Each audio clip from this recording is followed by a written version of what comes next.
Our quickfire question this week comes in from Swagato Saka 99. Love it, Swagato. Thank you all as well. There was loads of good questions this week, but this was just our best and we think it's the most topical. Do you think Gareth Southgate is the right person to lead England? McCubs, you've kicked off both sections so far, so I'm going to go with Henry. Henry, what do you reckon on this? Ooh, I mean, first and foremost, I think he is the right person to lead it. But I made the mistake of sitting through another 90 minutes of England last night. We're filming this on the Thursday, and I don't know. I think this is the first time that Southgate's really beginning to wind people up. He's had a lot of good fortune ever since that World Cup run, and then obviously we looked good in the Nations League as well, beating Spain. But I'm getting really, honestly, I had a good rant about this in the pub yesterday. I'm getting really frustrated with some of his decisions. We had a really settled 4-3-3 formation. He's deciding to mess that around. He's going back on his, he says he picks players on form, and then he continues to start Jordan Pickford, and then he goes for Harry Maguire. I think he could have left Harry Maguire out of the firing line. Whether or not you think that was a red card yesterday or not, it doesn't excuse the fact that it's still really poor. I mean, that first yellow card was so bad, that tackle on Yusuf Poulsen.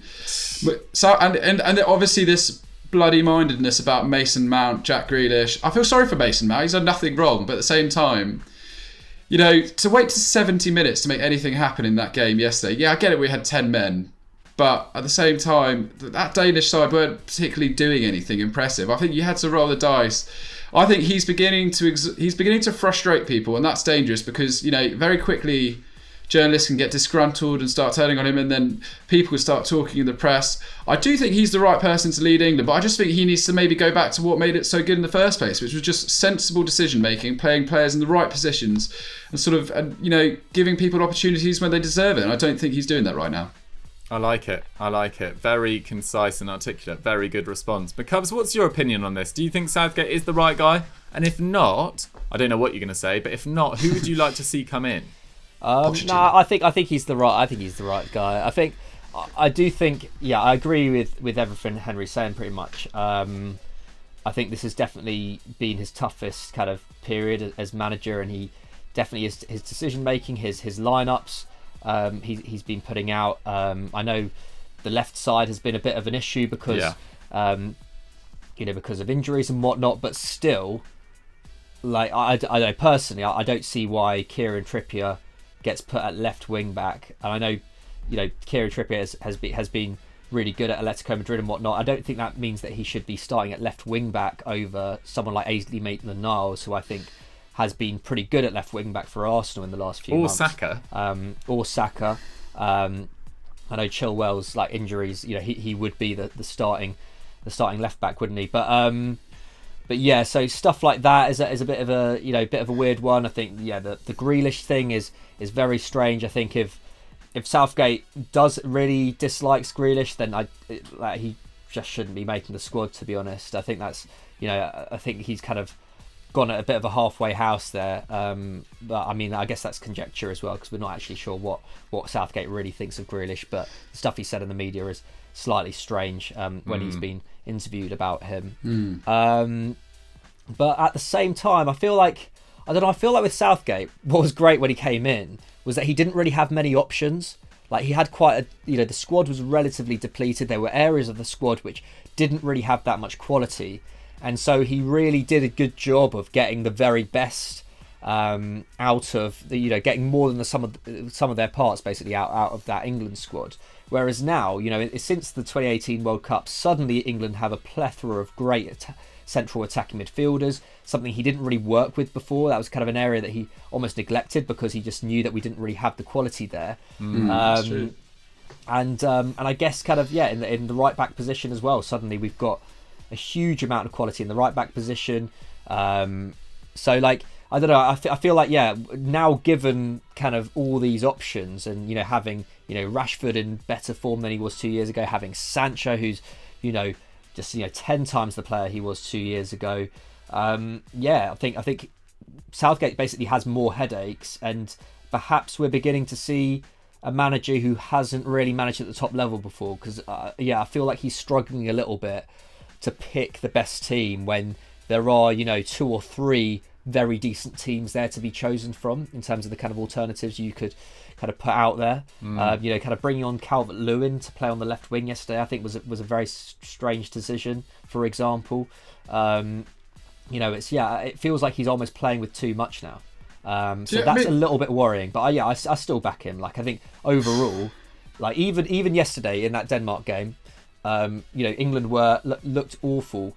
But like, I think if you compare that to, say, the performances under, say, Roy Hodgson, that was kind of normal. Like that would have been seen as a kind of fairly normal, if not kind of decent performance. I think people forget how hapless we've been in the past. But perhaps that's probably more to do with the general quality of the squad. So maybe I won't give too much credit to Gareth there. What were you about to say, Henry? Sorry. Well, first and foremost, leave off Roy Hodgson. Greatly underappreciated. Had a very difficult time having to deal with the fallout of Wayne Rooney and stuff like that. No, I just yesterday playing five defenders with two holding midfielders, and then just basically and then relying on the only creativity coming from the three attackers.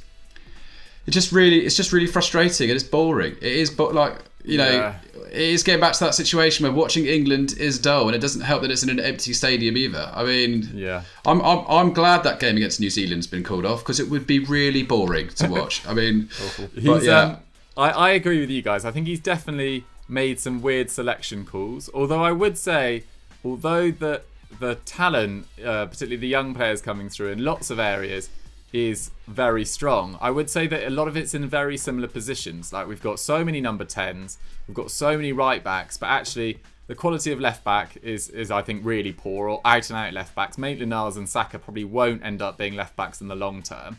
The quality of centre backs is really still quite poor, I think. I don't think any of them are in particularly good form at the moment, particularly Gomez and Maguire.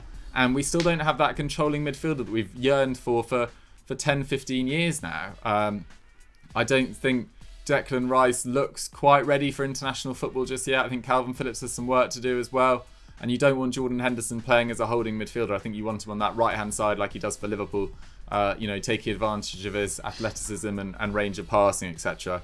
Having said that, I think he was also really unlucky with the red card. I mean, it's very easy to judge it after a game that you've had 10 men for 60 minutes. I'd be intrigued to see how that game would have developed anyway. Unfortunately, I wasn't able to watch. I was actually watching Scotland manage to get another win, now unbeaten for over a year. But anyway, that's Scotland aside.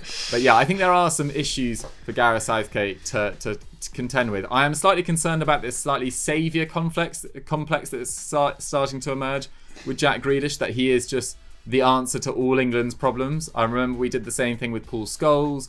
We did the same thing with Jack Wilshere for years. Teams aren't just fixed by one player. They're fixed by playing your best players in their best position, which I've got to agree with you guys on that. And I don't think it's ever going to be in a 5-2-3. I think it's got to be in 4-3-3 moving forward. I get what he's doing with the 5 at the back, because he wants to protect our weak centre-backs by playing another guy in there. But actually, if you play Walker in there, you're really not strengthening that backline really at all, and you're weakening the threat of our fullbacks in a 4-3-3, which is, Trent Alexander-Arnold, you have to use your best players in their best position, and him linking up with Jadon Sancho down the right-hand side could be one of the best combinations in world football, but we just haven't seen enough of it yet. So I am with you in your concerns for Southgate, but temper it with maybe a little bit more understanding of the situation last night, having also not watched the game, so I don't know how bad it was.